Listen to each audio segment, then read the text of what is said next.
All right, we should be live. Um, Welcome to RealSmeth live streams. This is Sirinoks. She has DID, and I wanted to talk about that. Yep. Yep. Smeth will protect you, people said, right? It's so fucking annoying how all of them and it's same phrasing. Smeth will protect And you. it's not the point, like Well, I mean, I do feel like I have to protect you, but also that's bullshit. Like, telling you that I'll protect you is the opposite of protecting you, because then you're not going to protect yourself. Like, don't think that. Like, this is a stream. Don't assume I'm going to protect you. By all, like, that's fucking insane. Anyway, I didn't think that DID was real until I talked to you. I thought it was fake. I thought people were just making it up so that they could be like, they could be Naruto. And I thought it was like, people on Discord just like pretending so that they could be anime characters.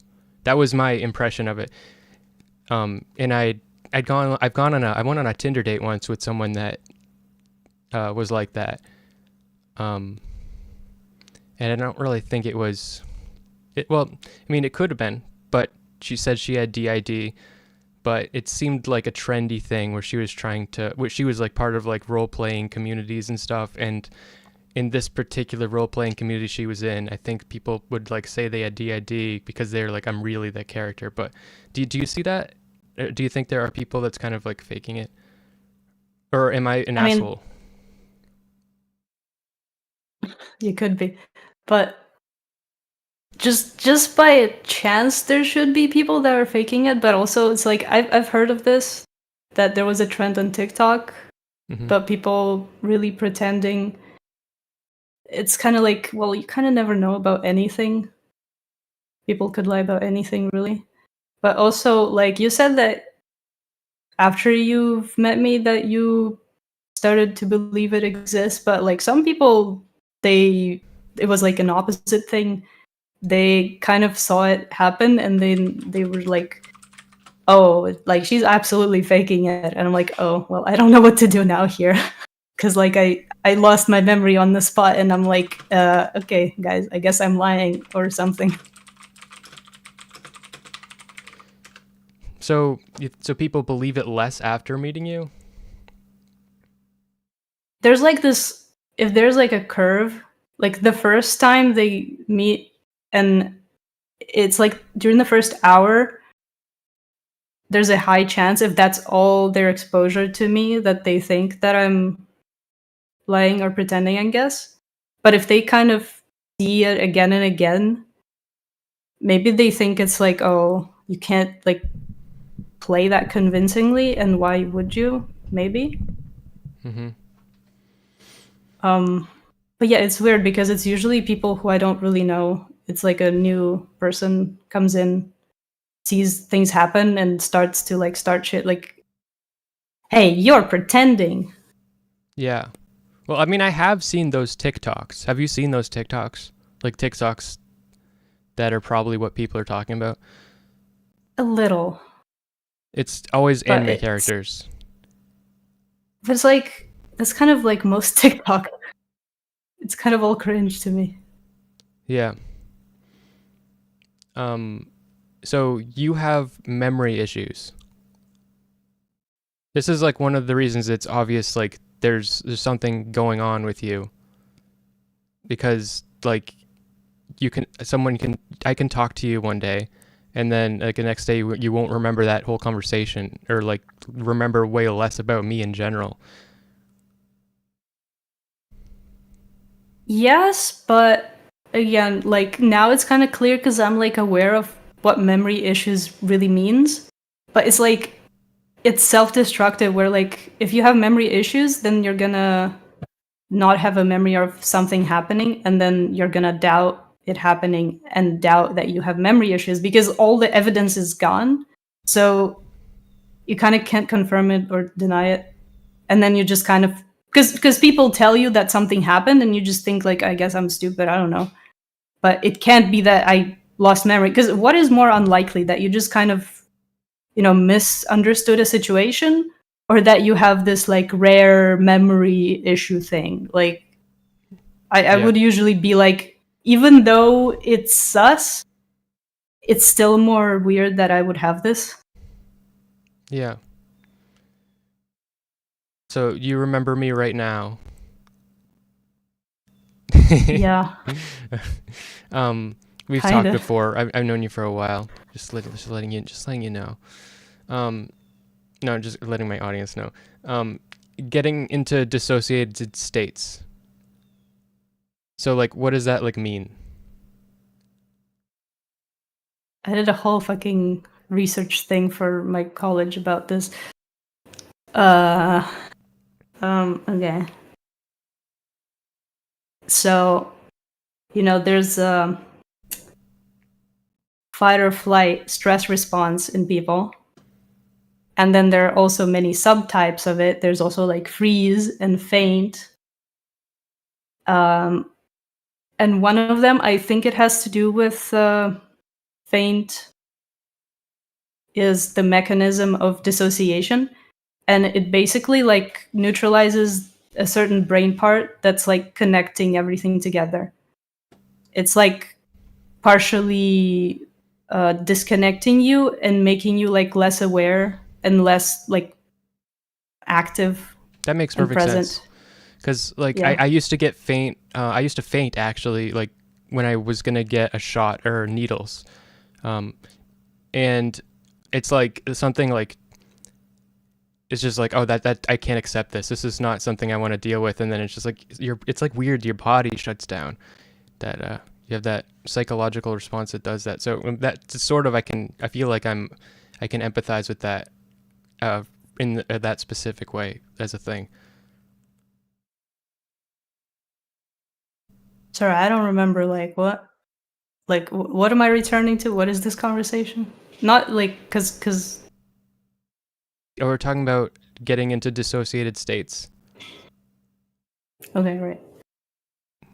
Like right now. No. Okay, so there's because there's so much like fucking research about this, and it all is about like brain parts, and it's like so many different names for the brain parts, but basically, it like suppresses. Okay, fainting is good because like you fainted and you have like the opposite reaction of what should really happen during stressful situations, because usually you kind of want to like do something, run away, but in dissociation it's like the opposite, the reverse effect, and like your body just removes the resources from itself so that you can't like physically do anything. And it's like it's said that it's when the animal is doomed and it can't run away, and it's like if it's already being eaten, like it doesn't help to struggle because it's going to get even more hurt. But also, like it's also like humans don't really get eaten nowadays. Well, not that much, and then we kind of have it blown out of proportion. And then with like, if we talk about children now, if the child learns something early on, then like that shit's gonna stay for a very long time. So if you kind of learn to dissociate, then you kind of are more likely to use this later on. And this brain state, this like configuration, like the brain imaging of someone who's dissociated is there is some correlation with someone who's dreaming. It was kind of weird to find because like people are saying like dissociation is kind of like I was in a dream, but then you kind of look at it and like the brain structure is literally kind of like a dream one. Yeah. Cool. Do you know about because you probably have so much more to say about this. Like I'm thinking of like things to say, but like I'm sure it'll be annoying because like you are the expert here compared to me. Like fainting goats. You yell at them, and then they Yeah. literally faint and fall over. Well, no, they those actually freeze, but Oh. well, that one, man, that one's difficult because like technically it's different things, but then different people call it different names. No, I don't know shit, man. I'm the patient. I'm not the psychiatrist. Well, yeah, well, but kind of both. Yeah. I guess you have to be. But yeah, kind of. It's basically like because as a form of protection, your brain decides like, okay, you're doing something dumb. Like we're taking away the controls from you. Like just sit there, noob. Like you need to wait. And I guess goats is kind of a similar reaction. I don't know what actually happens to goats. It could be like a different thing, but Yeah. it sounds similar. Yeah. So you already mentioned this, but other people doubting you and self-doubt about yourself, that's got to be kind of traumatic in its own way. That's like a whole other extra piece of bullshit you have to deal with. Constantly getting gaslit. Yeah. The fucking term, man. No, but I just it was just because I decided to like draw a line at a diagnosis. If I get an official diagnosis, like even though I think like maybe I'm like such an insane person that I have fooled myself that I have this, have fooled others that I have this, and even the professional that I have this. I mean, like really, like come on, where are you gonna draw the line? But it doesn't mean anything. Like I could have, and like that doubt. I have this about my diagnosis, but I feel like people could have this doubt about anything in their life. Yeah. Like in my case, I guess it's kind of that it has to be this way because my memories get removed, and the times when I do usually make progress at understanding myself or like realizing that I have something different is when I'm like in some stressful state. But that's like the function basically. Like if you enter some shitty situation that you have to deal with, you enter this mode to deal with the situation. But then once you've like figured it out, once you've fixed it, then you go back to the normalcy, and whatever you did before, like it's just removed. It's erased. You don't need that now, because like it would hurt you to know it or something.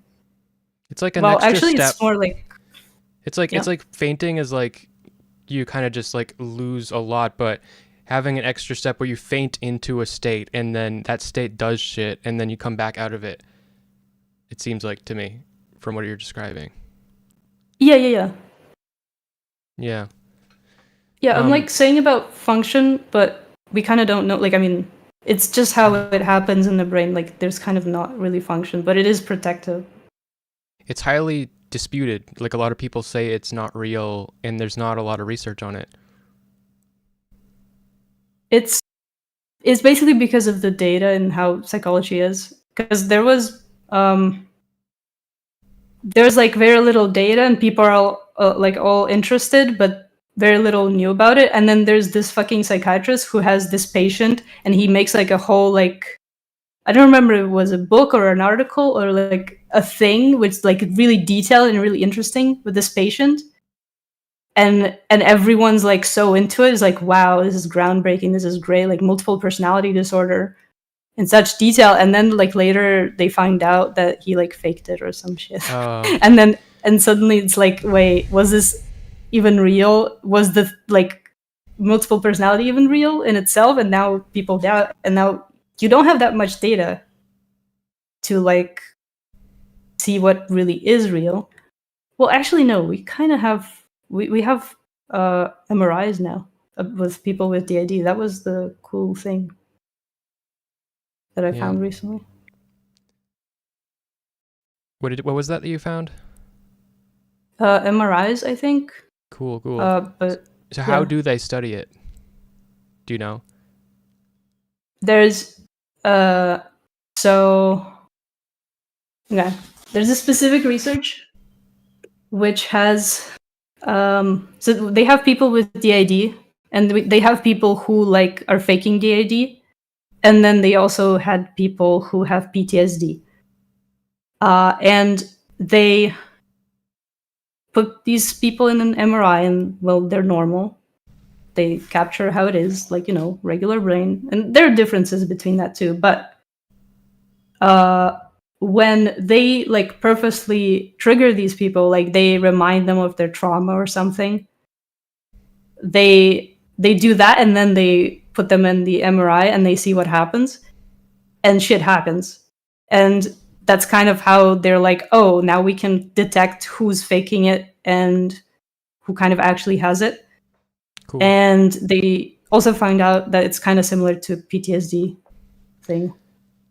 Will it look similar to PTSD on an MRI? Yeah. It's like PTSD. I don't know how detailed you want me to go into this. As detailed as you want. Okay. Like, okay, medium detailed. PTSD goes in one of the two ways. First way is like more like in media, how we see like war veterans. It's like they have a trigger, they get reminded of their trauma, and then suddenly they're in the trauma. They like re-experience it, they hear it, they see it, and they like actually fucking screaming.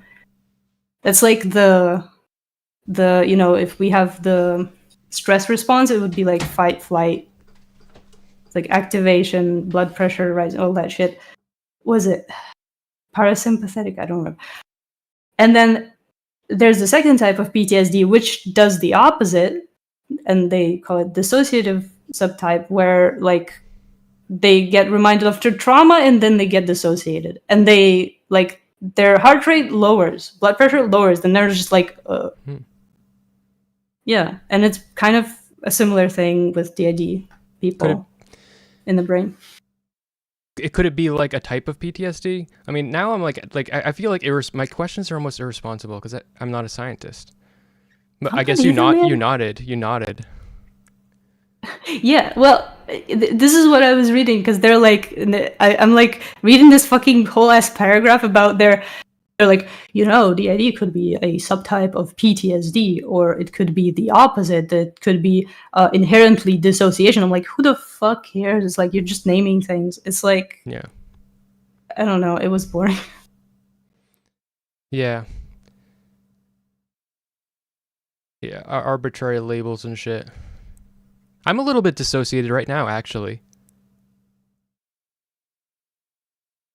Good. I was just dealing with a bunch of a couple different things. I was dealing with some drama, and I was like helping some people out, but it turned out good. I got really emotional about that, and another thing this morning. But yeah, so I'm like not even like fully here right now. But I don't think I have DID, but I am like a bit dissociated. Maybe you're more in the moment than I am right now. No. I'm very dissociated. Right now? All the time? Yeah. Not so well, yes, also all the time. But also now I'm moderately dissociated, but not like to a super big degree. I'm just basically forcefully making myself unaware that this is a stream. Yeah. I think it's gonna help. We talked about doing this for like a long time, and partly because like things like we scheduled it for one point, and I forgot about it, and you clearly forgot about it. That's what happened. I see. Yeah, you clearly forgot about it too. Yeah.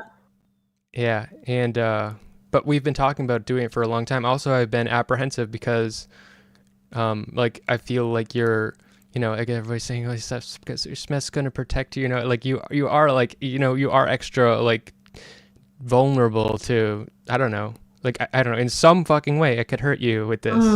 I know, and you hate me when I say that. You hate that I say that. Why do you hate that? It's a cringe, man. Yeah. I don't know. It's just like, because I guess it just. Hold on. What was I said? I also wanted to say something about how people react to dissociation. This is what fucking annoys me. How did they do it? When I like read about dissociation, or like people who have this experience, and then I experience dissociation, and they always have like such a view that it's so terrible. It's such a terrible experience, where I'm like, why? It doesn't have to be. It's like as if they like just are in a different state, and then it's always bad because it's different, or like they're just not used to it, but then they keep not like trying to figure it out. Like, it's really cool to be dissociated. I don't agree, but I mean, not you. But for me, I don't like it. I don't like it. It makes me feel, if I'm dissociated, I'm not in the driver's seat. It's usually because like there's something else in my mind that I'm worried about that like is overriding my like reality, and like it's like if me being dissociated, like in the normal sense, is like someone in the other room that you're afraid of, and like you don't want to be in the moment because you're thinking about them in that room, you know? I guess I see it the opposite way. Because you see it like you're not in the driver's seat, you're in the other room, but I feel like when I'm in the moment, I'm not in the driver's seat. I feel like I'm just a passenger of my automatic behavior as well. During dissociation, I'm like actually aware of like what is happening. I'm like zooming out, and I'm like, and I can actually tell like, oh, I'm feeling this like I feel like reality, or like my experience of reality, is like an extra layer that maybe drives my behavior too much, and maybe I find it helpful that I can just remove it and focus on my senses internally, because like dissociation helps you to like, I don't know, be aware of yourself more. Yeah, we've had this conversation before, and I've argued with you about it, but I think that it's I totally. don't remember. Yeah, I know. That's how I know. Like it's definitely real. Like, but like, uh, I can't. I think that it's entirely possible that the way that your brain works is structured to work with the states of dissociation, right? Because you develop with that and stuff, and mine isn't. That's my theory. So when I'm dissociated, it's like it's not the way I've practiced like functioning. And when you're not dissociated, maybe that's not the way you've practiced functioning. That's true. Yeah.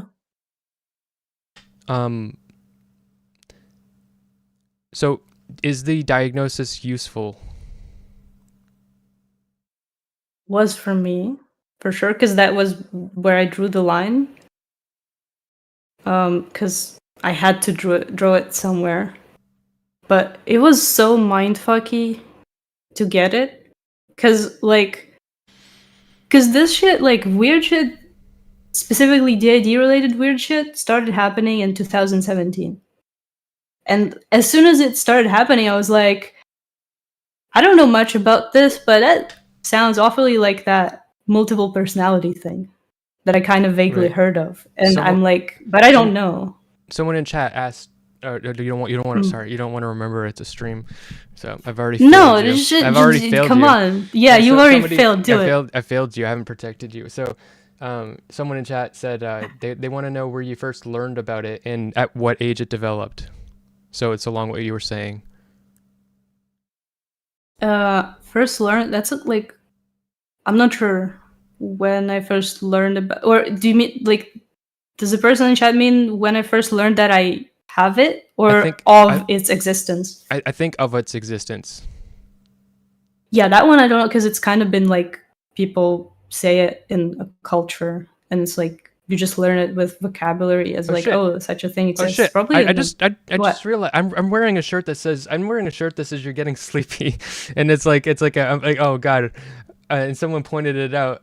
It's like I'm trying to like hip. Oh man, I'm gonna turn my shirt inside out to protect you from me. Just another person to hypnotize me out of the Mystery Girl server, huh? Yeah. Okay, wait. So sorry, I interrupted you. So when did you discover? When did you start like looking into it? So you think you always kind of knew about DID? Yeah. Well, not as DID, more like multiple personality in general, Right. like more through like media, I guess. You're right, like movies and shit. Not even movie, but just more like social. Yeah. Social media, like No, TikTok. social like interaction. Like people. When I was growing up, I didn't have TikTok. Okay. Yeah. Yeah. No, more just like people say like what you have multiple personalities or something like through those. I Yeah. actually didn't watch really much media about it. Yeah. So is there a difference between multiple personality disorder and DID, not BPD, DID? Uh, well, so it's just in the previous encyclopedia of psychiatry diagnoses, it was called MPD, multiple personality disorder, and then they renamed it because they realized it's rooted in dissociation. It's kind of the same thing, but it's like the old name for it. Okay.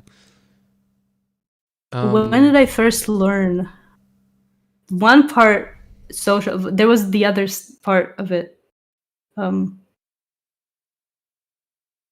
that I have it. Or when it first developed. That one's really tough to The answer because same yeah. person is asking. They're saying, okay, how was your response to this? Because you might know about this. A prevailing theory of DID is that the alternative personalities are suggested by a psychologist, and DID is a misunderstanding of depersonalization, derealization disorder. So, were you suggested your personality to something by a psychologist or something like that?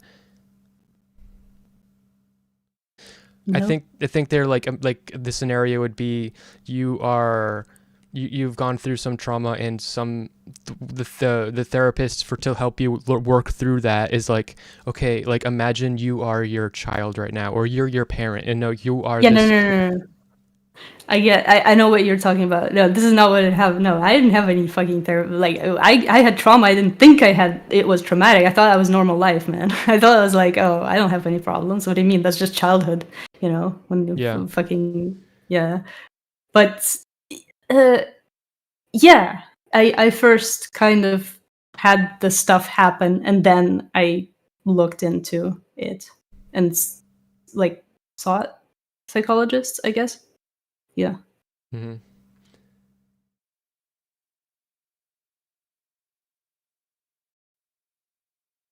I actually started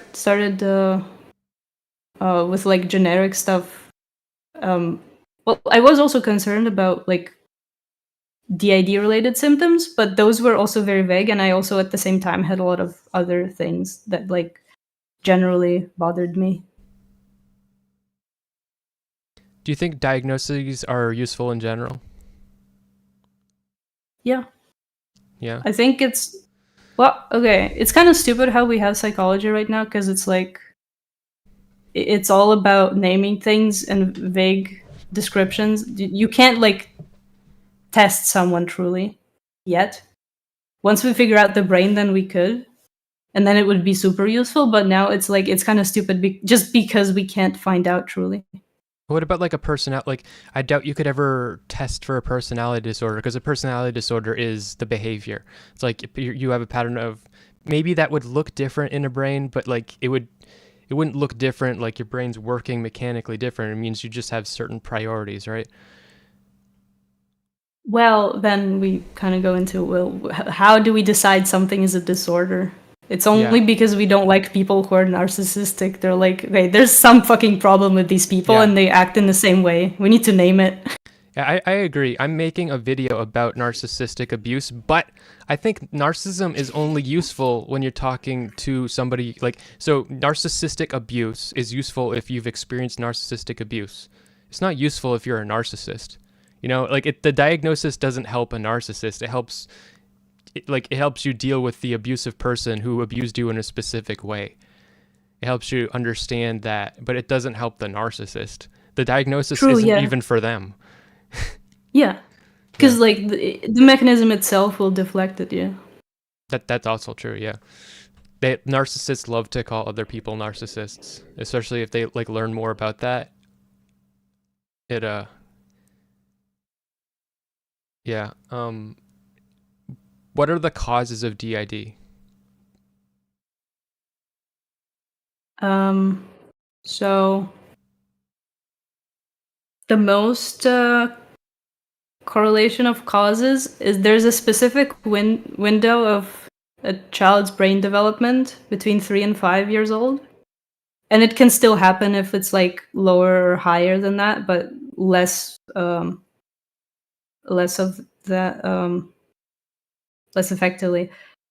So during that time between 3 and 5, apparently something grows up in our brain that is responsible for its like structuring of the self. And if during that time you basically go through some shit repeatedly, and it's said like severe childhood abuse or neglect, it just develops. But the way I see it, it's like I don't know what it is about 3 and 5 years old, but I just see it as like when you're a child, you're just learning about the world, and you like basically see what works and what you should do and how the world is because you know nothing. And then if your world, because that's all you have, if your world is where you get like fucking well fucked, I didn't mean it literally, but like you just take it as a given, and you take that information and you're like, okay, if I live in a fucked up world, I need to adapt because that's what humans do. They really try to survive. And so they change their brains to really adapt to the circumstance to be able to deal with this situation. But it's also that there has to be some way for them to live. Like it's you have to develop multiple modes of existence. Like you have to have a severely bad environment and then kind of a nice environment still. So like you're kind of developing in these both directions because you just literally have like you have to survive both and need to adapt to both. So you're like creating two brain structures which you use as a child, and then those just stay with you, and you now learn that if I have a specific environment, a solution to that is to change my brain. And now that you know how to do it, you're just gonna do it again and again because it's fucking helpful, and it is an actual solution. Mm-hmm. Is it ever get in the way? Is it ever make things hard? The memory stuff is annoying. Yeah, this is what like it's annoying how psychology people just have this view that like you have this protective mechanism that has helped you in the past, but now it is harming you and you need to get rid of it, you need to change. And it's like, yeah, it's kind of technically true, but it's also like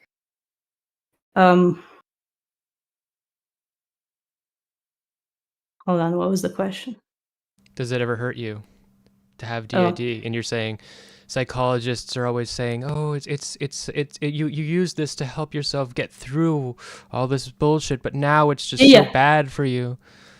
yeah. They want you to like basically restructure yourself to normalcy, which I disagree with. Like, I think, like, yeah, it can hurt you, but it's only because you're using it wrong. Like, you have this fucking tool that you've developed through like your circumstance, but they kind of it's as if they see their circumstance that they hate, like they hate what happened to them as a child, and then the tools they've developed to survive that they automatically hate too, because like these are connected and they see them as like it was created from a bad thing, therefore it has to be a bad thing I have to get rid of. Yeah, it can hurt you because like you know you can forget that something happened, and you're like you come home and you're like, where am I, what the fuck? Like you come to school and you're like, I don't know where I'm supposed to go, I have a class I think, but I don't know who I am. Yeah, But it's like yeah, but it doesn't mean you have to completely like remove something. it's you. It's you. Like saying that it's hurtful is like saying that you suck. It's like literally your brain, right? So, I mean, like, can it be cured? Is that like a thing? uh Kind of.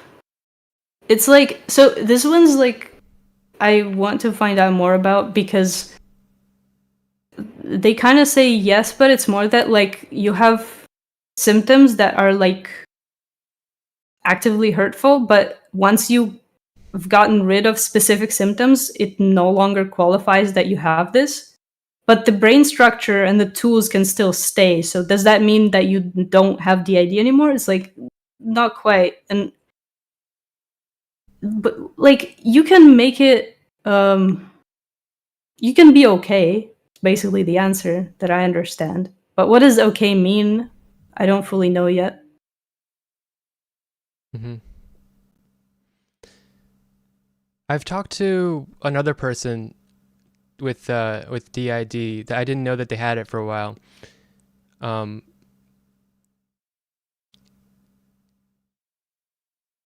they were talking about people with DID can be like very different, but there's a similarity that I see, and I think that they mentioned where and this is not like a scientific, like it's people with DID seem like very playful, like have a playful attitude about things. Does that sound like bullshit to you? Could be, I don't know. I could see how I could explain it. It's like, if your brain makes you deliberately unaware of some things, then you're kind of like silly, I guess. But it's like, I don't know, man. I don't know. I wish I remember more about that conversation, because that conversation gave me things to talk about, but it's been a while. So me asking that question is almost me trying to jog my own memory. But what are the differences between different people with DID? Because it can present really different, right? Yeah, my case is like not as bad as most cases.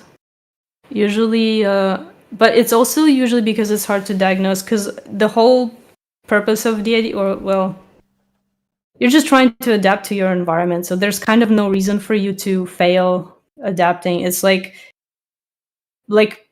when it gets severe, people like, okay, the more severe it is, the more alters or like personalities you have in your brain. So it's just an amount of kind of thing. And also the longer they act. So when you get like replaced by some alter, when it gets to live instead of you, the more severe it is, the longer they'll be around. And it's like the memory issues will be more severe too. Yeah, mine aren't that severe, I suppose. Sometimes you talk about your like alters fighting. Can you talk about like that's something that people that don't have DID experience. So like, what is that? What is that? What is that like? Is that all? Is that always? No. So if I didn't have DID, how does that compare to how I am? If I am normal, I'm just trying to think like, how can I compare to something? What's it like to be normal? Yeah.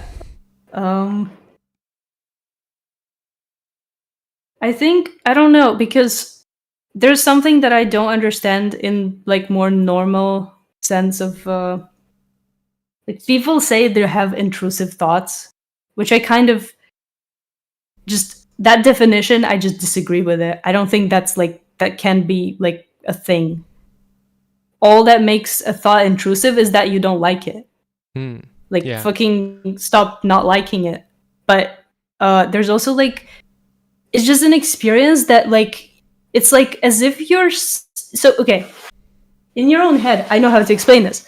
In your head, when you like talk to yourself or you like think through something, you're like talking actively, but you're also listening to yourself talk. That's always happening at the same time. As I'm talking in live too, I'm like doing this. So you have these two processes usually, always. But now, if it's some other alter, you just hear. You're not doing the talking, but you do experience that someone's like talking, but you still kind of feel, it's not like you like hear like, I don't know, a radio suddenly in your head. Like that's like not supposed to be there. It's like, what the fuck? No, it doesn't seem like it's like, I don't know, an alien or like some weird like stranger words. In some way it feels like it's kind of your thought, but you're not saying it at the same time. Like it's not you. And then when they're fighting, it's like, well, now there's two of not yous and they don't like something. And now, yeah, it's just, it usually just kind of overwhelms. Like you can't really think of much because it's just like how can you really think? Yeah. Do you think? Go ahead. Do you mean like when they try to like take over? Because that's a whole other experience. I've seen that happen with you too. Yeah, but I mean, every time I tell you this, like you don't remember, but every time. So you fucking okay. This is fucking okay. I'll just ignore this. Fuck this. But I guess yeah. So every alter has like a way to control a body or your body. It's like it's as if you're moving, but it's just not you. And then if there's multiple of them, then they can try to do it at the same time. And it's just like you get stuck. It's like you like let's say one alter wants to move your hand to the right and the other one wants to move it to the left. And if they're fucking stubborn, both of them, they're gonna keep trying to do what they want, and your hand is like fucking like really like stuck in one place, like fighting itself, and it's just like, and I'm just sitting here, I'm like, why? Because I'm usually not the one fighting. Does that? Oh man, does that like happen? Like that doesn't just happen over like just moving your hand. Like it's gotta like be something like that's like significant in some way, or like I don't want to make you like I don't want to make you start dumping into trauma and stuff right now. But so that question, that question is getting in that direction. So how comfortable are you like talking about that kind of thing? Like the actual like it's fine. If I ask you about the triggers of your DID on stream, it's like I'm triggering you for fucking content and views and shit. Cuz like asking you about the triggers is almost triggering. And every time I talk to you about this kind of thing, like ethics and shit, you hate it. You roll your eyes. You don't want that. And that's like, and we've talked about having this conversation for a long time, and you consistently hate that, and you want to talk about it. So I'm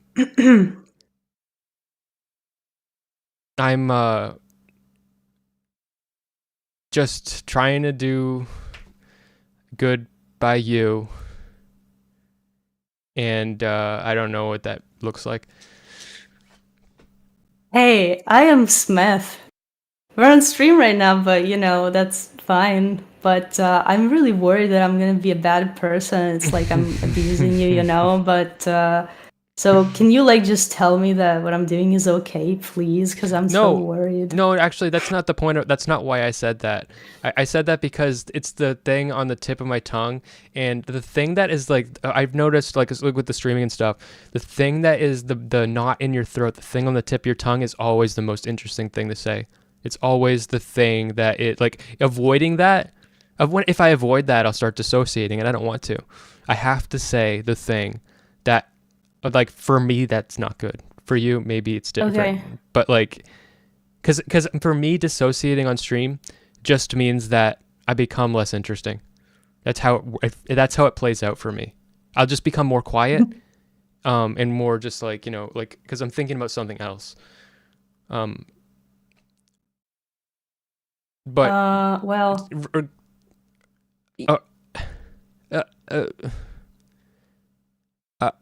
yeah.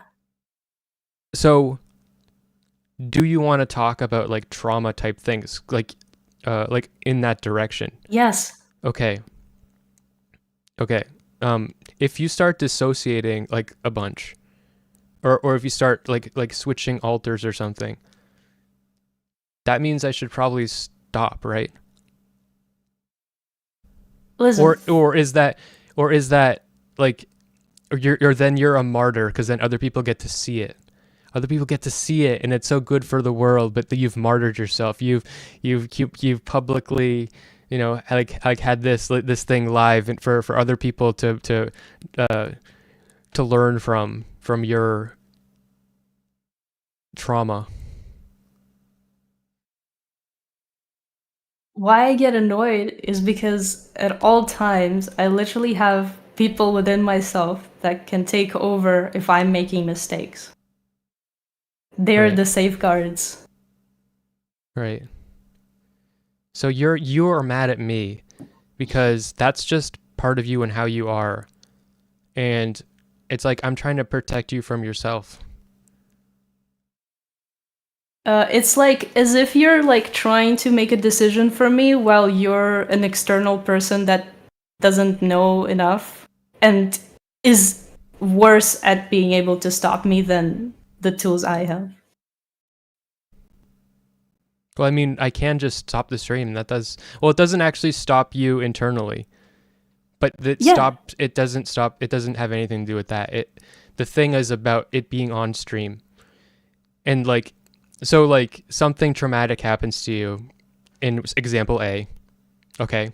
Example B, something traumatic happens to you live on stream, or and then that makes it like a bunch worse, and then other people see it. And also, you'll have to like remember it more. It'll be like it'll come back to you. So that is the thing, right? Okay, I'm glad you at least understand that. No, I do understand what you mean. I do understand what you're saying. It's just like you've said it so many times, and like you just keep repeating the same thing, and like it's like I'm saying that things are fine is just not enough. It's like you're not believing me, or you're like, no, that's not. I think talking about it is interesting though, but I guess you're pissed off at me. Okay. Okay. What exactly do you want to like? What is I'm talking about my need to protect you is something you hate, and your hatred of that, and so like that is the interesting thing, like the difference there. That's a conflict that we're having. Because you don't want me to protect you. So we can fight about that. Yeah. Like you always like you do not want to be protected like that. That's always really pissed you off.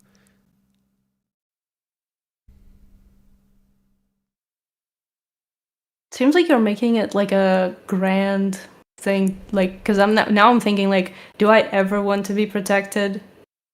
Like no matter what happens, or does it really have to do more with just this situation or like this scenario or you?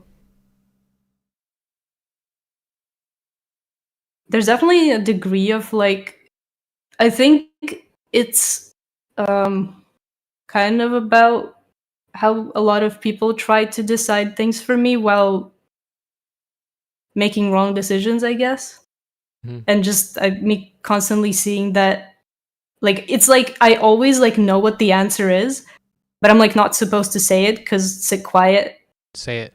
You're not supposed to talk. No, I'm just like painting a scenario that's happened so many times. It's like no, you're sit down. You're the dependent. You're like you don't know anything, and I'm like okay, never mind. But the answer is A. But like I'm not gonna say it. It's fine.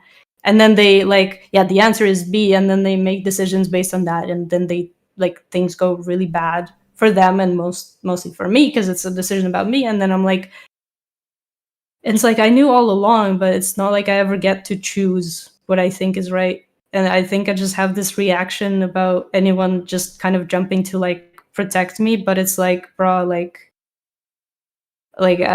I've had such trauma to develop DID, and now you're like trying to protect me from like a stupid thing. Like it's just basically that. Considering like the extreme trauma that you probably had that caused DID, like so how does that transform into becoming a problem with normal everyday things? Like do non-extreme things trigger it? Yeah. So so there's specific traumas. There are like specific events or scenarios that happened, and then if something connects to that scenario, then it could get triggered. Like as an example, not my trauma, nothing to do with mine, but like let's say like your trauma is that like you had a burglary, like someone entered your house or like and stole shit or something, and now you're like you always like when you look out the window, like you always see like burglars, or like there's some like like when they did it, they like had, I don't know, they flashed the light, and now anytime light flashes, it connects to that scenario. Like that could be a thing. But the second thing is like with deity and dissociation, it responds to, it's an automatic mechanism that responds to just purely strong negative emotional reaction. Like if you have a surge of negative emotion, it's gonna activate. It's like, just doesn't matter what it's about, but as long as like you feel this way about something, then it's gonna activate. Yeah. I might be mischaracterizing you because I think you've told me that you like don't actually get angry very much, but I'm telling you that you are.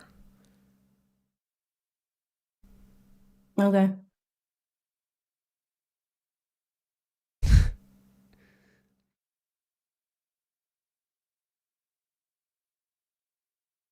I think I have, I don't know, man. I think I don't get angry much. Yeah. Yeah.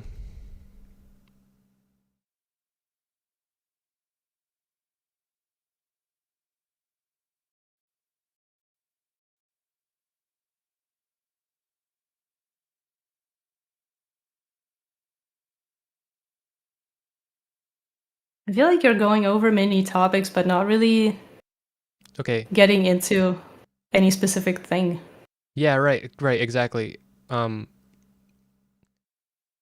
So yeah, so like if I get into a specific thing and I'm getting into the specifics of you, all right? So like, so the question, if I was Dr. K right now, okay, then the question I would ask probably something like, well, what is the what are your triggers? What triggers you? And then like that's how you like make someone cry on stream. And then I'll make it look like I'm helping you or something like that. And it's like, oh yeah, I'm just here to learn. I'm just here to be kind for you. What are your triggers? Oh, I'm so sorry. That's so bad for you. Ooh, I'm so sorry. And and it's really just baiting out you to freak out, and I don't want to do that. And it's not good. I don't want to bait you to freak out, Okay. The way I see it is like, okay, you have this stream about DID. Mm-hmm. Probably because it's an interesting topic, it's going to make an interesting conversation. Mm-hmm. But then it's like, I think the interesting conversation really happens in like specifics of one thing. What is something interesting about your experience with DID that we can start talking about? I wrote something down. Ooh, yes. Good that I did. You didn't even get to that point, man. Which one? It's about like why people. Yeah, this is okay. Should have went into that one further Okay. when you said why people don't believe in DID, or like why it's like so weird. But like I remember because I think Destiny had this wave when he was like trying to learn about it and had someone on stream, and then he concluded that it's not real. And it's like, technically, yeah, if that's how you see it, but the thing is, like, what he focused on was how memories, if they truly get erased. And that's kind of the thing with DID. Like, I'm saying, like, I'm losing memories, but oh man, but you don't can find know them. Programming. I do know programming. I do know programming. Do you know pointers? I don't know lower level programming, only like JavaScript and stuff. Okay.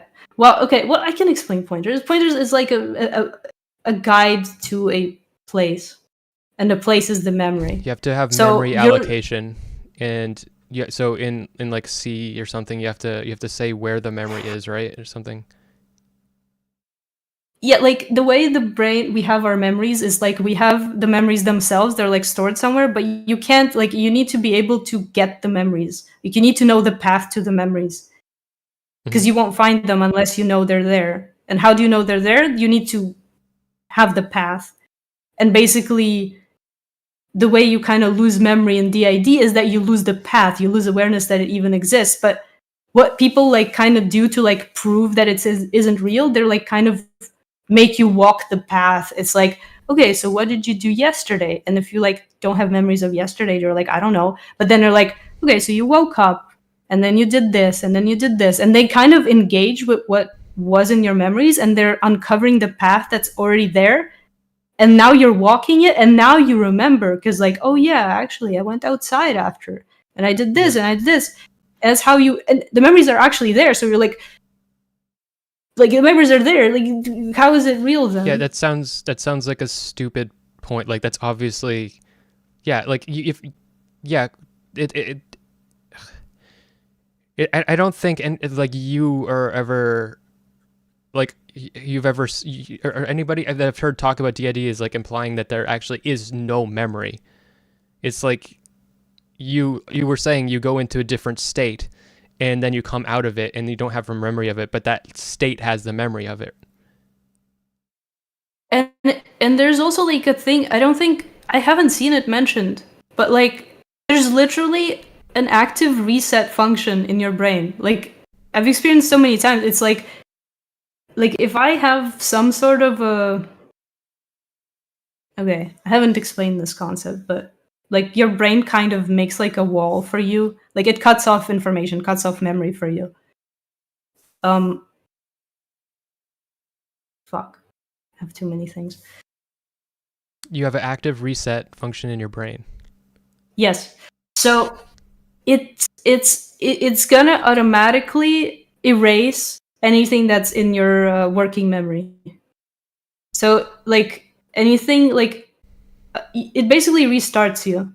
Like, if you have a path to a memory and you know where to find it and you're walking the path, this fucking mechanism is like, you're not supposed to be there.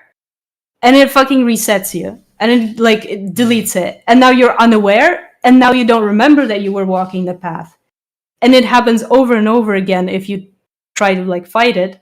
Yeah, that's another thing. I've actually wanted that. I wish I could do it on purpose, but then maybe that would suck, because then maybe I have DID. But like, I've often had this thought, like when you first, or at least when I first wake up after sleeping, it's like all my anxieties are generally like just like on. I'm more clear, and I can like find something and focus on it. And it's like, I wish I could just like do that on purpose in the middle of a day. Like, something shitty happens and I'm like, okay, reset.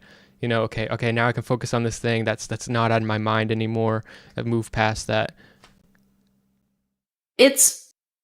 Yeah. You could kind of do it on purpose too. I mean, I can, but like, it's also that doesn't necessarily fix the situation, because that information is still out there. It's there. It's just now that you're not aware of it and you're not interacting with it. It's like your brain resources are cut now. You're like, yeah, you're still more gonna have to. now. So like, if something traumatic happened and I want to just move on and forget about it, it's still part of me. It still happened. It's yeah. It's like a grayed out block in your brain. Is there like a difference between like emotional memory and like specific details and stuff that you experience? Yep. But I don't know enough of it to really like, okay. Oof. Again. This one's tough because I don't know enough. But like, when they say they do hypnosis for DID, because that's one of like the treatments, or like one of the ways to basically bypass that reset mechanism.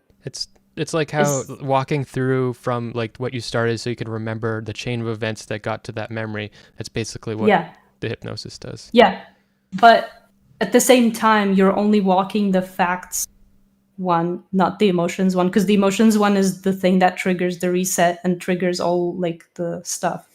Okay. But also, you need to engage with the emotion one, because that's the connecting thing. Like, the way you kind of remember these things like you kind of, well, okay, it's my solution because I'm like, oh, I know what's my trigger, I'm gonna go right into it. So like I engage with the emotion itself because that's the fastest way to get there. So it's like, yeah, there's a difference, and there, like, you could like walk one path without walking the other, but it's also like talking about paths, but it's fucking brain, and there's different halves of brain, which like one operates more with like functional information, and the other one's more like about associations and emotions, and but then it all works together. But then the ID like makes it partial. I don't fucking know, man. What happened on Destiny's stream that made him like what was the he talked to some people and then he decided that DID's fake. So like what exactly happened? It was kind of a long time ago, but I know he had like this girl. It was really like hands off stream where he was like really careful, like asked her like really weird questions, and he was like kind of actively gathering information. But I think maybe he also saw a lot of TikTok people, and and it's also because of the data that you have on the research papers. Maybe he looked when there wasn't enough data on the MRIs, because I think the MRIs are really convincing. It's like you can actually see it in the brain. But I do remember it's just too much scientists or like academics who are saying like, yeah, I don't know, this is kind of bullshit, I don't know about that. And Yeah. it's just because of that, it's just like, I don't know, it's hard to figure out. I remember hearing like in the past that multiple personality disorder is something that is only ever happened in the United States of America and that it doesn't happen anywhere else. So that either says something about the way we diagnose things or the way we live life. That can't be true because you're not from the United States and you're not in the United States. Well, first of all, in US has their own system of DSM of diagnosing things, and Yeah. the other world has different literally diagnoses. So technically that would be true, Yeah. Only US would have it, but there's also like this weird thing where they put like religion, and there's a weird thing with cults that like if you get into a specific kind of cult, they can develop like DID in you. It's like it can be like purposefully developed. That's apparently. So, in it being similar to PTSD, that sounds pretty bad. I mean, I'm sure there's a lot of cults that'll give you PTSD too. Yeah, I don't know how that happens, but I have heard like it's apparently like a thing, and there's also like a thing where like in some cultures they see it as like a possession kind of, or like some religious thing. Where it's like a demon and a god or something, and they don't really go towards psychiatry view of it at all. So yeah, it's kind of vague and controversial that way.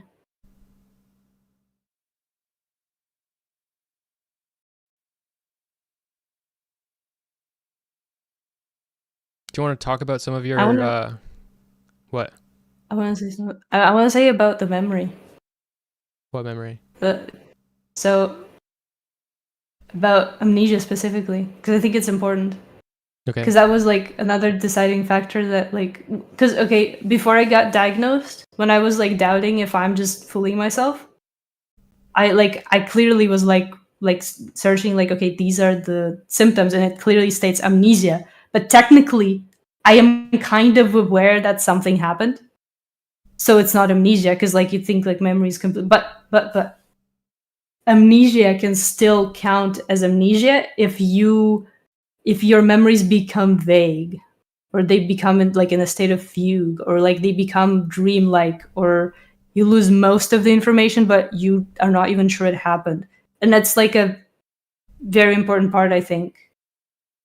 Do you ever like have memories that you don't know if are real? Yeah. That sounds fucky. That sounds awful. To me. I know. It probably would to me too before I became this, or like became aware or something.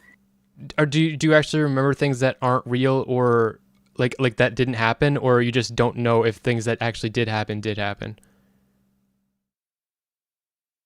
What was the first thing? Like you remember something, but that memory actually is not even real. It's more the second one. Yeah. Okay. Or it's more that like, okay, it's more like so sometimes you're like just walking around or sitting and thinking about some scenario in your head. This is like one state of mind. And then sometimes you're living life, this is the regular state of mind. And sometimes you're having a dream, that's another state of mind. And sometimes you're dissociated, it's like a fourth state of mind. Like, these are kind of clearly different states of mind, but for me they're very similar. So I like really kind of like, sometimes when I would be like having a conversation, I would be thinking, am I like having this conversation right now? Or am I like sitting like 2 days ago thinking about how this conversation would happen? Yeah. And I I don't know. Are you spiritual at all? Someone asked. No, I don't know. What does that even mean? I don't know. I think they doubt you. So they're trying to like, so it may be like you're if you're like spiritual, like it's I don't know. That yeah, you're not. How old are you? Someone else asked how old you are. 26. Yeah.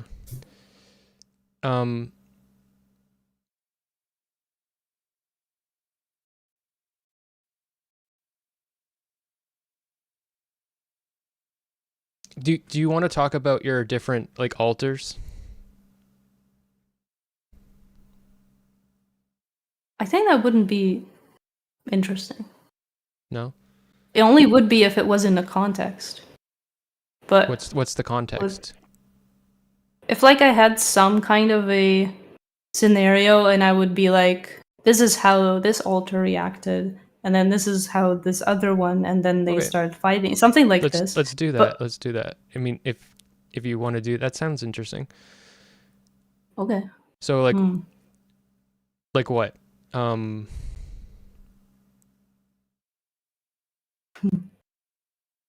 Okay. I have a good one. Okay. So back in 2017, when the shit started kind of happening, I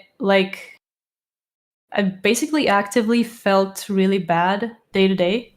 And I knew something was like wrong, but I also knew that like social interaction would help it. Like, I knew that if someone was there, I would maybe feel okay. And so one ultra that I have, who I call Sora, she's like, help others, others will help you, connect. And she's like, no, I need help. And she's all for like reaching out and actually like asking people to help. Because like, what's the problem, how could things go wrong? And then the other one who I call Onyx is like really realistic, I would say, and really functional. And he's like, yeah, that's all bullshit. That wouldn't work. Like, because here you have a problem that you can't even define. Like, you just feel bad, but what is the actual cause of it? You don't know. Then you have people, like you need to connect, but can you like really tell them what to do? No, because you don't fucking know anything about the situation, and yet you expect people to really help you. And also, why do you think people would want to? Like, you want to because you have your fucking reasons, but you don't know other people. Other people think of other things. You have like, your whole world is experiencing this big negative unknown thing that really hurts you. And the way you perceive it is like as if everyone knows what you are talking about. But other people's reality is just completely different. People like, care about a career, maybe like care about like advancing like in, I don't know, making money or some shit, or like talking to girls or having sex. Like everyone has their own like really different view of the world. And there's like, it's not even like in a mean way. It's just, there's no way for you to like actually get help if you try. So if you try, you're just only gonna get hurt. And And so that was a very big active conflict at the time. I've spoken to Onyx and Sora. Okay. Onyx, when you were Onyx, you got really tired. You got like you did it for like quite a while, and then you like were like physically drained, but then you forgot all about that, and then you were like, why am I so tired? You know? Yeah, sounds about right. I think that being Onyx takes a lot of resources. I feel like it's like a really considering the whole like fight or flight response, it's like my brain going into an overdrive mode temporarily to fix a problem, and of course that would really tire me out. Mm-hmm. I also think it would be good for you to tell more like about your experiences of talking to me, since like I'm thinking how it would be like to watch this, because I'm not necessarily answering things. I feel like enough. I'm not presenting like a solid picture. You were Onyx because you were trying to process, like you intentionally wanted to like process shit, and you were like, I'm gonna, like, this is my moment, I'm gonna do this, and you were trying to like sort through things, and you took notes while you were Onyx, and you're trying to figure out like what is the thing that is bothering me.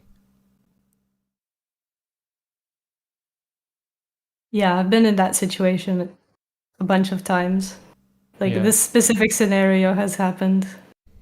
That's also another mindfucky thing, because everything connects to everything, and then I feel like it's an endless loop of the same scenario. I feel like I'm in a loop. But here's another interesting thing, because like these experiences, like being in a loop, that's like what people experience on drugs. Being in a loop, like doing the same thing over and over. Like your reality is a loop. Like all your life is reliving the same moment over and over again.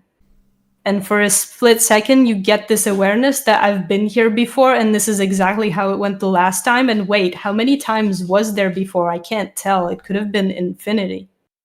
So maybe that's all my existence. You try to process your trauma in the same way over and over again, not realizing you did exactly the same thing before. Yeah. Yeah. And every time, because I'm a like, even though I don't have my memories actively, even though I don't know how I'm usually like, I'm still like a person, and that means like the behaviors that have formed me, or the things that have formed me, like I'm still like solid. Like I will still behave in at least a similar way, if not the same way, in the same situation. So when I'm like presented in a situation where I'm like, hold on, my memory was wiped, and I don't know what it was about, and I'm fucking curious. And I'm like, of course I'm gonna do it. I'm gonna try to figure it out. I want to know what it was, and I don't give like dangerous. Like, what do you mean? It's my memories. Like, fuck off. Like, I'm gonna try again. I'm gonna try, and maybe I'll succeed, but most likely I'll fail. I get returned, and then bam, and then I do that most of the times when I experience memory loss, and then it all connects to the same experience, and then I actually am in the loop technically. Do you make any progress? Yeah. Okay, so you go through that process, but it's not fruitless. Because I think like I get better at it. Yeah. Because that's how you learn to control things. So what is the goal of going through that process, though? What do you want? I want to know. You want to I just want to fucking know. Yeah. Because once I know, then I can see what I can do. But do you want to always know, or do you only want to know sometimes? I think to some degree I want to always know. But I also understand that not knowing sometimes can be fun or necessary. Yeah. So you know what it's like to not be dissociating? Yeah. So Actually, like, medication can do that. interesting. So like, Not so exactly, but kind medication, of. so not exactly. What does that mean? So we have, like, I don't think we have enough terms for this. We have dissociation and then we have like non-dissociation, but there's also like this flow state, which is like a state of focus on some percentage of reality. And there's like, I think there's just more to how we perceive reality than just those things. And it's like a certain combination. Like, so ADHD medication, and I have the ADHD, which I was prescribed, like they kind of make me more immersed into reality, but at the same time less aware. And I can still be dissociated on the medication, but it's harder to be. But also, if I'm dissociated, I'm not as aware of it too, and not as in control of it. Yeah. I take I take ADHD drugs, 5-ants and stuff, and it's like you can get really focused on one thing, but you're not aware of everything else in the room. You know, Yeah, like my bed was gone from my reality. You know what I mean? But like that's kind of normal. But like so like in a normal, like I could be focusing on my computer. Okay, I could be playing a video game and my computer screen, I'm seeing the game and that's real. But I'll be like if I'm not on that, like I'm aware of like my drugs and the fact that I'm touching a keyboard. But like you do like Vyvanse or something, you're only focused on the game. You know, like the keyboard's gone, your desk is gone. You know, you're yeah. just yeah. And it can make you lose track of time too, and it can make you focus on the wrong thing. Like just taking ADHD drugs like Adderall, Vyvanse, that doesn't solve your problems. Like because so you have ADHD. I'm not talking to you. I'm talking to you. But you have ADHD and you want to be able to focus. You take the drugs and then you focus on jerking off for 5 hours. Like I don't know, like if that really helped you. Like, yeah,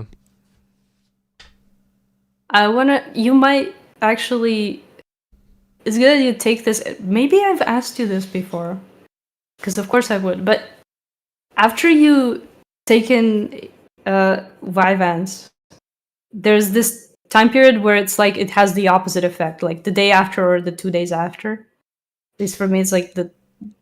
Do you see, like, so for yeah, me? Yeah, the day after it like swings the other way, and I become more dissociated.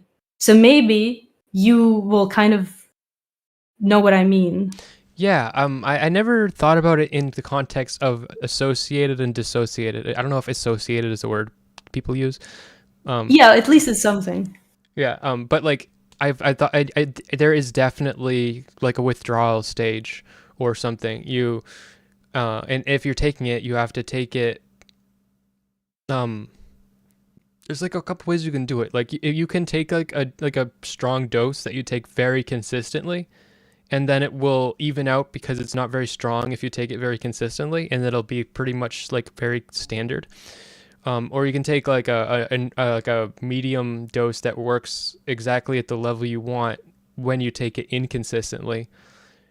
And regardless, like it's always going to be if you stop taking it, then like afterwards there's going to be like you're less focused for the next day, and you have to.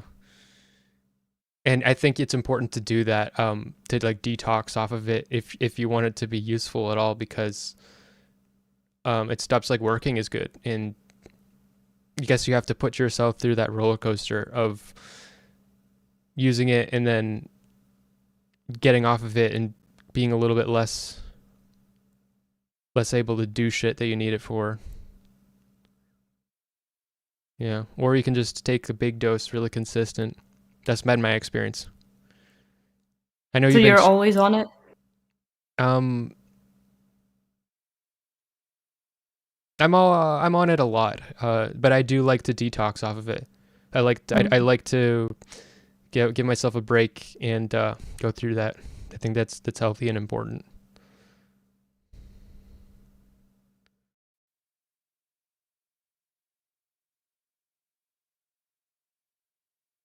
You said that you didn't So want you to. You said you didn't want to be what? on your Vyvanse for this.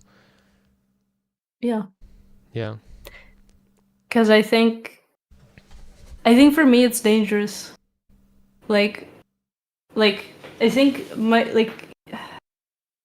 the level of comfortability and like control I get with DID, it's like I think I just learned to like override dissociation and take control manually of things. So I even do things better than maybe in a normal mode. But it's like it's like if you reach a certain level, it gets good, I guess. But Vyvanse makes it harder for me to like control things. It makes me less aware, and I like. So okay, I need an example. Let's say I'm having a panic attack.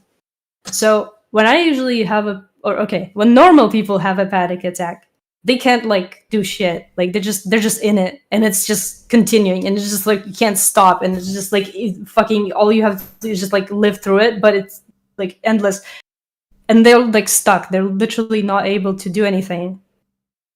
When I have a panic attack, I can dissociate from my panic attack. I can like, it's like this panic attack is affecting this part of me. Yeah. I'm like, okay, here it is. I'm Can I let's describe put the it here. normal panic Yeah. attack? This is what I think. This is what I think the difference is. Tell me if this is a good way to do this. So I think that the normal panic attack is like a rapid loop. You are experiencing a scary thing. Your mind runs through a bunch of scenarios or a bunch of things that could be contributing. What about this? What about this? What could I do? I could do this. I could do this. There's nothing I can do. And you go in the same loop over and over. That I think anxiety is about. You cannot get over this thing, and you're going over it over and over. But I think if you're dissociative, then that loop it's some of the loops you're talking about might be kind of similar, but I feel like that's way slower. Maybe. Okay, I do think that's how panic attacks definitionally are. There has to be some loop of emotion, but what you're describing, like how you're like looking for solutions in your brain, this like doesn't really happen to me. I feel like when I experience like a strong when I experience emotions, I don't have like thoughts that like automatically come with it. It couldn't. I mean, it could be like looking for solutions, but that was just an example. It could be okay. So it doesn't have to. You could be just running down the different things that you're anxious about, or the different aspects about it, or like it's usually something like that. Yeah. That is true. Like, but okay, also it's like example, like a car. I have like I don't have a car right now, but like if I've had cars that are like fucked up, and that's like having a fucked up car and not having a lot of money is a big amount of anxiety fucking looming over your head constantly, and you need it, and you're gonna have to depend on it, and you don't know, like you're gonna might have to like spend a shit ton of money. I might have to spend a shit ton of money. I don't know if it's gonna like fucking start. I know when I'm gonna have to start, and I'm gonna because it's cold, I'm gonna have to flood the engine. I don't, and that's going to make it worse in the long run. I don't trust the mechanic because this is what happened last time, and like these type of things, and it's just like all this just looming over you. It's like, yeah, it's a fucking psychic cinder block resting on top of your skull.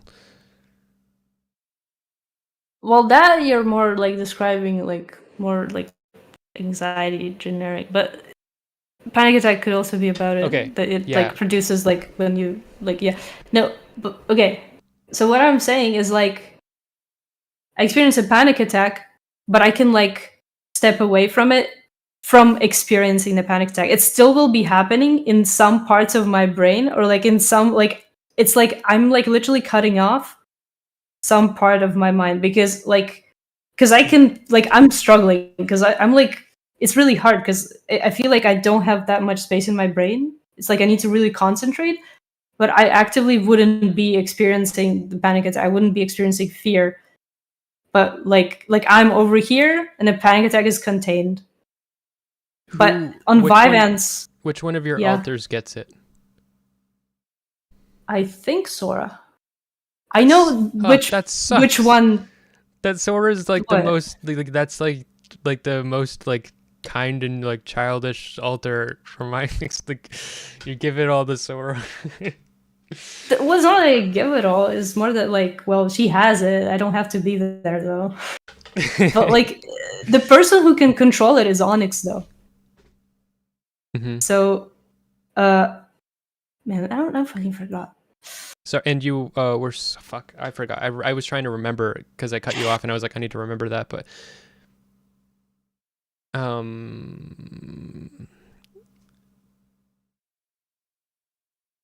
don't remember.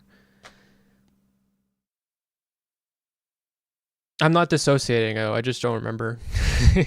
Okay, this is what I want to add. Like, besides from having like DID, it's not like I'm actively experiencing memory loss. I also just have baseline bad memory. But ADHD also does that. Yes, but also I've looked like at stats of like, so there's this fucking test you can take that takes like a psychoanalytical test. There's like they basically take whole day and they test your different stats of the brain, how good you are at certain things, like pattern matching, processing speed, stuff like that. And my working memory is like bottom 2%, something like that. So, and my attention is bottom like something. So like baseline, even if I'm not experiencing like DID, I can lose track of conversation really fast. But it's also coincidentally people with DID have very, very bad working memory. So it's like, yeah, that's just also how it has something to do with how dissociation happens and affects our brain structure. And like, yeah. I'm almost remembering what I wanted to say. But oh well. Make Sora remember. Make Sora I don't want to. No. That's a response. I won't put Sora on stream. No. Oh no. I don't want. No. Never mind. Okay. Do you have anything else to talk about?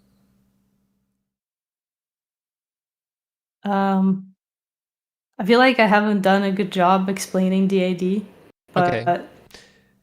It wasn't the task really. You see, this is what I'm talking about. Someone in my chat, are you exploiting the mentally ill? Are you? I don't think so. No. Okay. And maybe a little bit, but not a lot. Do you think I'm exploiting you?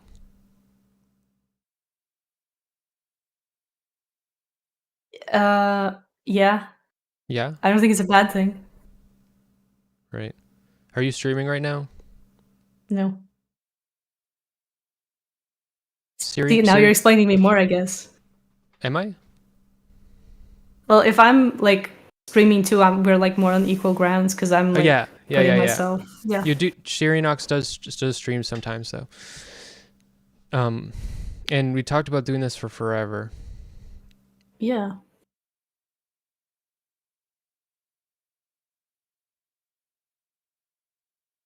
How do you feel about it? Like, I don't feel like I've done.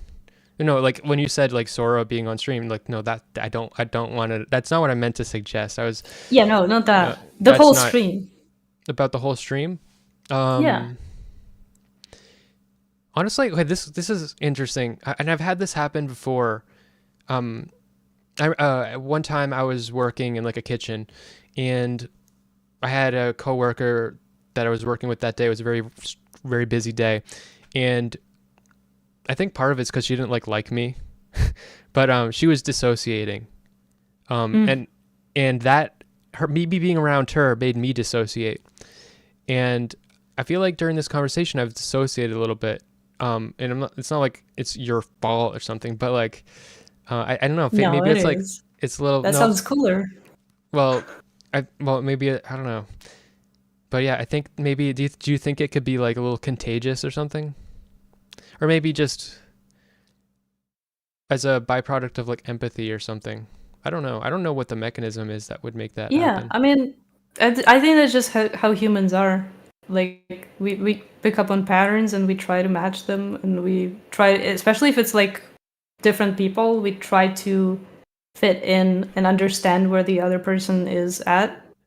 Do some people make you dissociate less? And is that like weird to be around?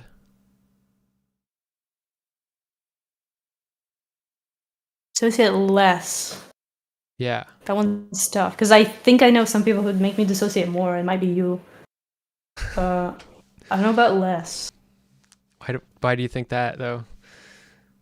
I think you've just. This is very weird how this just keeps happening. How like during like some kind of a stressful thing happening in my life, I just come to a VC and it happens that you're there, and Yeah. I'm like, yeah, and then I have memory loss and I don't remember that we talked, but it's Yeah. happened multiple times, I don't think and like, I don't think I'm causing you to have the stressful events in your life, but it's weird no, that not.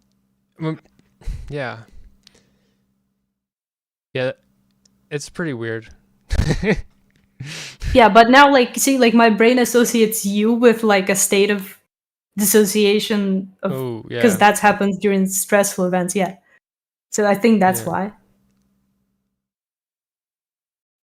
But also because I have watched your content and I sometimes experiencing you as part of content. And sometimes I get confused like am I like actually talking to a person or am Mm. I watching a stream? Yeah. And that is something I've talked to you about, and that's one of my like concerns. Like, is it unethical to talk to you on stream? But I knew you before I streamed, even if you don't even remember it. Like before I streamed, I had talked to you plenty of times, and but like yeah, that was one of my concerns. Is that am I exploiting you because of that, or like? But you like it's like you really it's like you like you're like I don't know it's like you want me to hurt you. Am I hurting you right now? Am I hurting you right now? Are you trying to make me hurt you? I don't know what's going on here. I think I'm hyper vigilant. Um, I don't but know what it is, that thing that you care so much about. it might just be selfishness, self protectiveness. But also, I care about hurting you actually. So, but I do care about like I don't want to actually. I don't want to be somebody that has hurt people, and also I don't want to hurt people. Um, both of those things are in me, and also it just being consistent with my like worldview and like ethics and stuff like that has given me so much clarity. Um, I think I argued with briefly about this with like Elder Drazi or something. We were about fucking veganism, whatever the fuck. But like he was talking about cognitive dissonance and how it like it's like bad for you or something. And I was like, no, like I remember one time when I was very young, my dad went to put our dog down, and I didn't see it, and I didn't experience the type of trauma that I had when I actually had to bring my own dog and watch them get put down. And I was like, so maybe cognitive dissonance can protect you. But since I've been more like I've been like actively like focused on trying to not have that dissonance and be very consistent and treat things in my life pretty evenly and like how and not ignore things, like no, ignore the fact that I could be hurting you. To not ignoring that has made me like so much more present. I mean, maybe you don't, maybe that like maybe I'm like dissociating less or something, but like for me that's good. And it's made me, and it certainly made me more confident, smarter, I think it's just been good for me, mentally healthy probably. It's been good for my mental health to do that. Protecting you is selfish because I'm doing it for my mental health. Okay? I will shield you from any good thing that ever happens to you. I'll just like put you in a bubble, and then like you can just like, you know, like I'll just put you in a coma and then put you off to the side so that like, you know, like whatever. At least while you're on my stream. At least while you're on my stream. Did you realize what you just said? What? That you'll shield me for any good thing that happens. Yeah. I'm making fun of myself. I'm saying like, okay. Yeah, like the protectiveness of other people, it can hurt them too. And I think that I'm being hyper vigilant, and being hyper vigilant gives you blinders.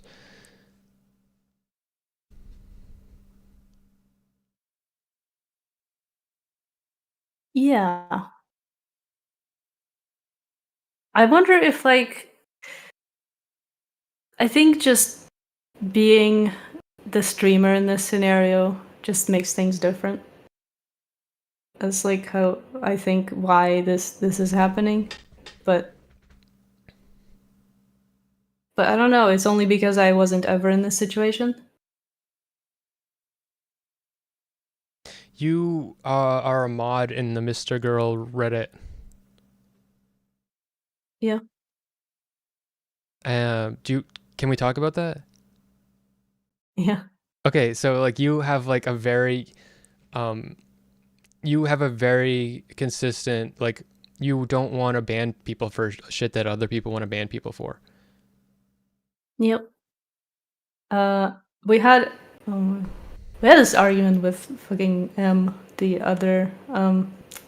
Don't bring M into this. Actually, no, this is what I will fucking say. Okay. Me and all the other mods, except for maybe one that he's not that very active, it's constantly a fucking battle between me and the other ones. They always want to like ban. It's like as if they want to, like, is it banning is like a good outcome, but I always see it as like the last, like you only do it if you really have to. But also, the argument we had was about how Mr. Girl himself interacts with like rules, I guess. So I'm like, did they want to ban him? Not necessarily, but it's like a parallel. So like, Mr. Girl is like, yeah, I have these things. I think they're important, and I think it should be allowed. Like, let's say on YouTube, and he will make content like this, and then they ban him. And basically, the argument is that if you know something that you disagree with will ban you, basically what a lot of the mods would say, it's like, well, you should abide by the rules then, even if they're dumb. But I'm like, like, if I get banned for this stupid fucking thing, like because we're okay. Being a mod is a stupid position to be in, with my view, because I don't want to ban people. I don't want to remove content. I think it's like inherently like removing something, and something has value. Yeah, I want to preserve something. But Reddit will delete the sub if they see it as like having too much of shit. And I didn't agree with what they think is shit. Like, I think a lot of things are stupid out there, but it's like, but it is kind of like on us to remove that shit, which like I personally disagree with. And it's like, so I need to like fight both sides. Yeah. Do you remember when I made a post that I think I got like suspended on Reddit for? Yes, Reddit removed you. Yeah, Reddit banned it. I think I got like Reddit strike for it, but like it was like, I hate Mr. Girl's cats. This is a hate post, and I hate his cats. And also they're underage and they're really sexy, and also they're like, and it's just like it was this really stupid post, but yeah. Yeah.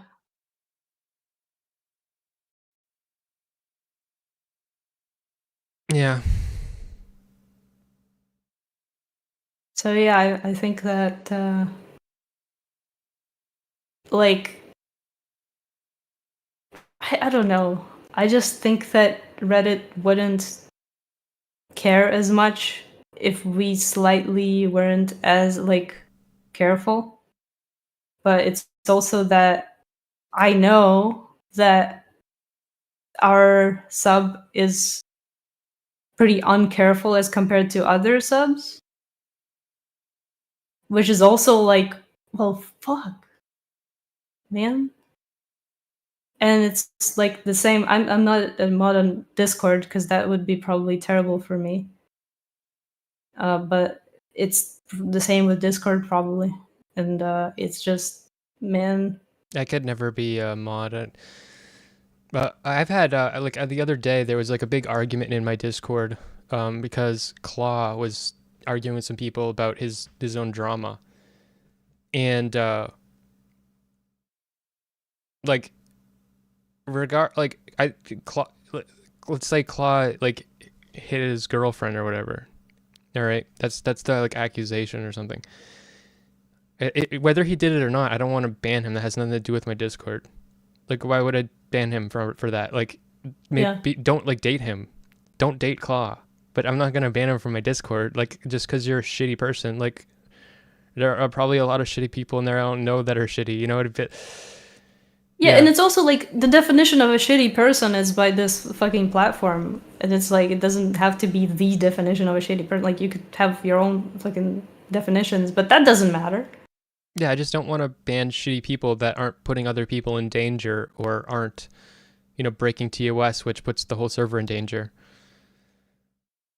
Yeah, I just don't want to ban people, period. But I do want to ban people that break TOS or put people in danger.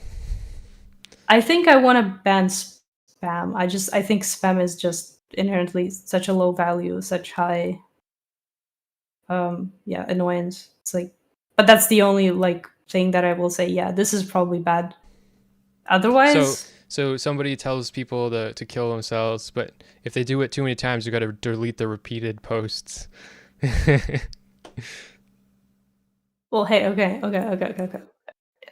In my fucking opinion, it's like you should like that shouldn't be bad at all. But like, if you have to like say that this thing is bad, then yeah, remove the repetition if that's like the bad part. But I also think it's like what happened to the internet, man? It's like that's not what it used to like. That was the whole point, that you can say stupid shit, or it's not even that it's stupid. There's no place to say stupid shit. Well, it is stupid. It is stupid, but like telling people to kill themselves?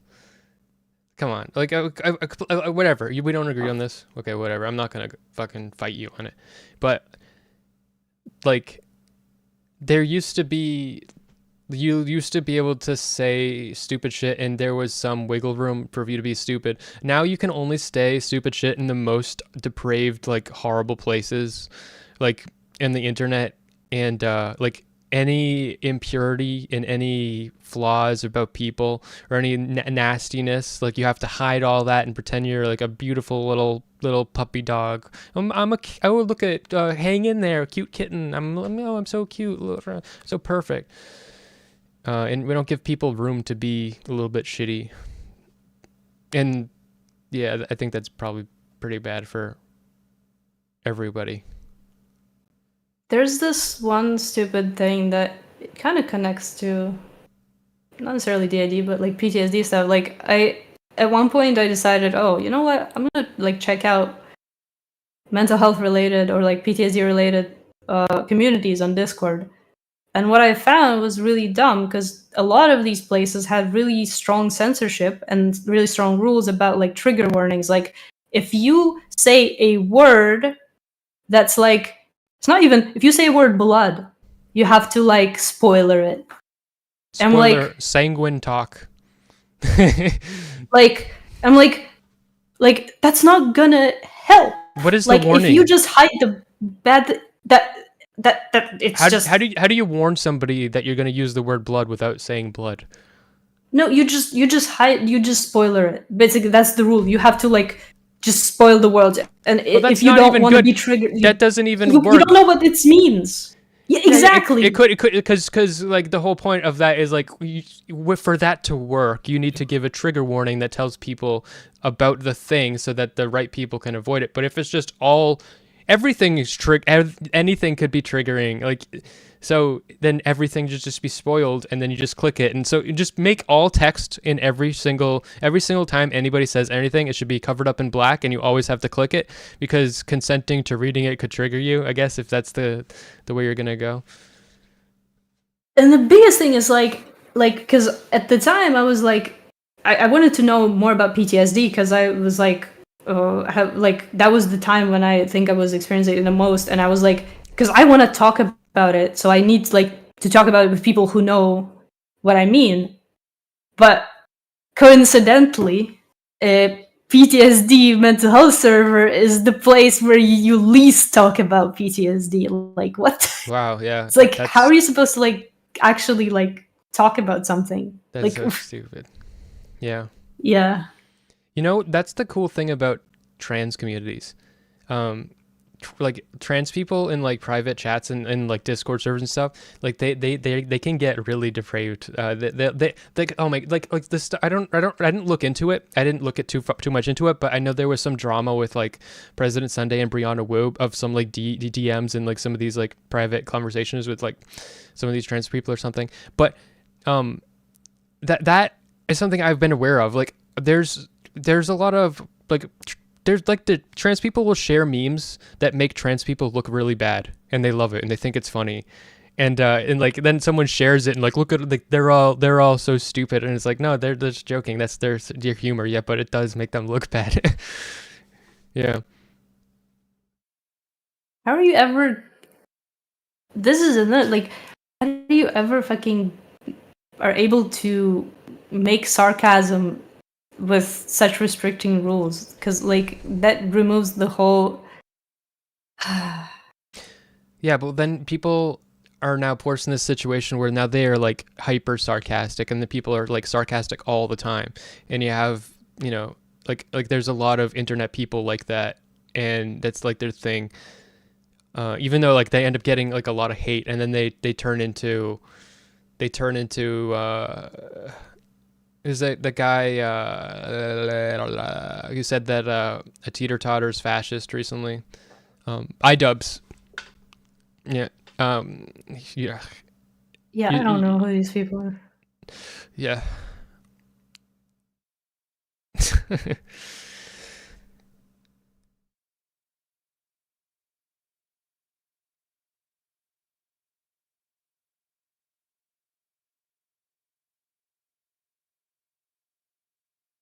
Aren't we supposed to? I don't know. Shouldn't we have talked more about the ID? I think we did. No, we did, but well, I don't fucking know. It's your stream. I don't know how these go. I don't watch the endings of them. Yeah.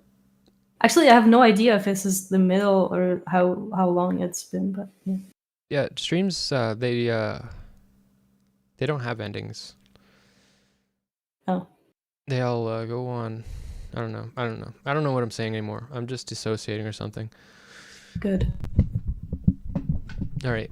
I think that's pretty good time to wrap it up. The ending is the best part. I try to make it. I try to end it pretty good. I think this is a good time to end it.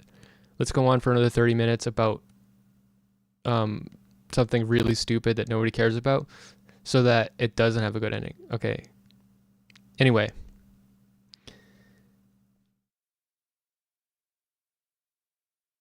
Okay. Thank you. I could hang up on you first. You're like saying thank you, but you're like scolding me. No, not you. I'm not thanking you. I'm not thanking you. Okay. How dare you how dare you come on my stream? Oh my god. How selfish of you to come on my stream and talk about yourself. How dare you? Sirinoks also streams sometimes. No, well, I need to start again. You want to? Yeah. Sirinoks on Twitch. And you can get there without taking a single dose of crystal Smeth or a single shot of Smethadone, because you're on Sirinoks' block.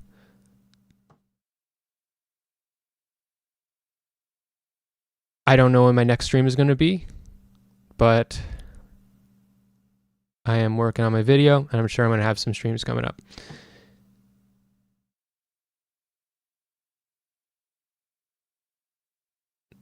Have a good night. Have a good rest of your night. It's not even beddy bye time for me. All right. What do you have to say? I don't know, man. I'm just a patient with the diagnosis. Don't take my stuff seriously. You should take Sirinoks very seriously. Okay. Okay, have a good night. Wait, I have to stare at the camera for a little bit because there's always like a delay.